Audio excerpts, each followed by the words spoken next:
लो जी दोस्तों, अभी हम थोड़ा सा आपको अंदर से दिखाते हैं, ठीक है ना।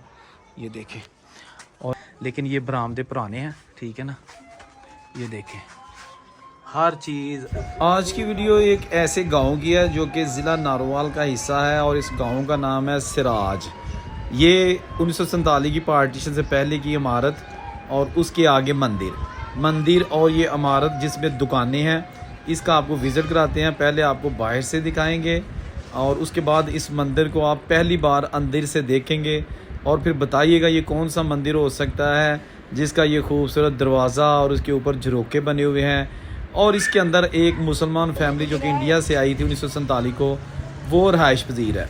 तो चले जनाब, आपको इसका पूरा दर्शन करवाते हैं और देखिएगा कि ये पुरानी यादों वाला गांव और यहाँ पर मौजूद चीज़ें आज कैसी हैं।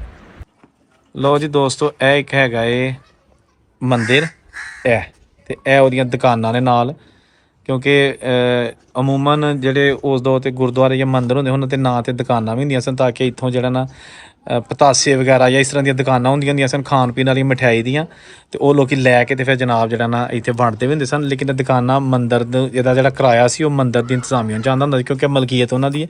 ਤੇ ਇਹ ਪੁਰਾਣੀਆਂ ਦੁਕਾਨਾਂ ਜਿਹੜੀਆਂ ਨੇ ਇਹ ਅੱਜ ਵੀ ਮੌਜੂਦ ਹੈਗੀਆਂ ਨੇ। ਇਹ ਸਾਰਾ ਜਿਹੜਾ ਬਾਜ਼ਾਰ ਹੈ ਨਵਾਂ ਬਣ ਚੁੱਕਿਆ, ਠੀਕ ਹੈ ਨਾ। ਅੰਦਰ ਤੋਂ ਹੈਗਾ ਕਿ ਨਾ, ਇਹ ਦੇਖੋ ਤੁਸੀਂ ਇੱਥੇ ਹਲੇ ਵੀ ਹੈ। ਕੀ ਹਾਲ ਚਾਲ, ਠੀਕ ਹੋ? ਇਹ ਪੁਰਾਣੀ ਦੁਕਾਨ ਤੇ ਇਹ ਜਨਾਬ ਦੇਖੋ ਤੁਸੀਂ ਉਹੀ ਜਿਹੜੇ ਨੇ ਇਹਦੇ ਵਿੱਚ ਉਹ ਮੌਜੂਦ ਹੈਗੇ ਨੇ ਆਲੇ। ਤੁਹਾਡੀ ਨਹੀਂ ਆਉਂਦੀ। ਤੇ ਇਹ ਜਨਾਬ ਉਹੀ ਪੁਰਾਣੀ ਦੁਕਾਨ, ਲੇਕਿਨ ਉੱਤੇ ਛੱਤ ਇਹ ਪਤਾ ਨਹੀਂ ਨਵੀਂ ਛੱਤ ਹੈ ਨਾ। ਇਹ ਪੁਰਾਣੀ ਦੁਕਾਨ, ਇਹ ਪੁਰਾਣੀ ਛੱਤ ਤੇ ਇਹ ਨਵੀਂ। ਇੱਥੋਂ ਮੇਰਾ ਕੋਈ ਚੀਜ਼ ਡਿੱਗ ਪਈ ਹੋਏਗੀ ਤੇ ਫਿਰ ਉਹਨਾਂ ਨੇ ਇਹ ਛੱਤ ਪੁਰਾਣੀ ਹੈ। ਇੱਕ ਦੁਕਾਨ ਇਹ ਹੈਗੀ ਹੈ ਤੇ ਇਹ ਰੋਸ਼ਨੀਆਂ ਰੱਖਣ ਵਾਸਤੇ ਉਸ ਤੌਰ ਦੇ ਦੀਏ ਹੈਗੇ ਨੇ, ਠੀਕ ਹੈ ਨਾ। ਇਹ ਆਪਣੀ 80,000 ਚ ਮੌਜੂਦ ਨੇ। ਇਹ ਦੁਕਾਨ ਹੁਣ ਜਿਹੜੀ ਇਹ ਬਰਬਾਦ ਹੋ ਗਈ ਹੈ। ਇੱਥੇ ਨਾਮ ਵੀ ਯਕੀਨਨ ਲਿਖਿਆ ਹੋਏਗਾ ਉਸ ਦੌਰ ਦੇ ਵਿੱਚ ਹੈ ਨੀਲਾ, ਲੇਕਿਨ ਇਹ ਜਨਾਬ ਹੁਣ ਤੁਸੀਂ ਦੇਖ ਸਕਦੇ ਹੋ ਦੁਕਾਨ